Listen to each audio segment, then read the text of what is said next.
Praise the lord to everyone. ఈరోజు దేవుడు మనందరితో మాట్లాడేటువంటి మాట ఏంటనంటే, ప్రభువైన యేసుక్రీస్తు కృప మీ ఆత్మతో ఉండునుగాక. ఆమెన్. దేవుడు ఈరోజు యొక్క వాక్యం ద్వారా నీతోను నాతోను మాట్లాడుతూ ఉన్నారండి.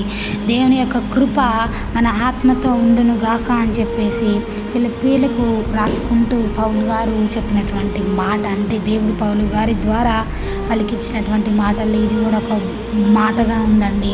ఏంటనంటే, దేవుని యొక్క కృప మనకి తోడుగా ఉండునుగాక. మనకి తోడుగా మీన్స్ మన యొక్క ఆత్మతోనే దేవుని యొక్క కృప, క్రీస్తు యొక్క కృప ఉండునుగాక అని చెప్పేసి అక్కడ పౌలు గారు మాట్లాడుతూ ఉన్నారు. పౌలు గారి ద్వారా దేవుడు ఈరోజు నీతో నాతో కూడా యొక్క వాక్యం ద్వారా మాట్లాడుతూ ఉన్నారండి. అంటే ఏంటంటే, నిజంగా ఒక వాక్యం వెనక ఎంతో ఆంతర్యం దాగుండిద్ది కదా. ఈ యొక్క వాక్యం కూడా ఒకసారి ఆలోచిస్తే దేవుని యొక్క క్రీస్తు యొక్క కృప మన యొక్క ఆత్మతో ఉండునుగాక అని ఇక్కడ పలుకుతూ ఉన్నారు. అంటే ఎప్పుడు ఎల్లవేళలా దేవుని యొక్క కృప మనకు తోడై ఉండునుగాక అని చెప్పేసి యొక్క వాక్యం చదివిస్తూ ఉందండి. అయితే మనము దేవుని యొక్క కృప మనకి తోడుంటే చాలు అని మనం విశ్వసించినప్పుడు యొక్క వాక్యం అనేది మన యొక్క జీవితంలో ఫలిస్తుందండి.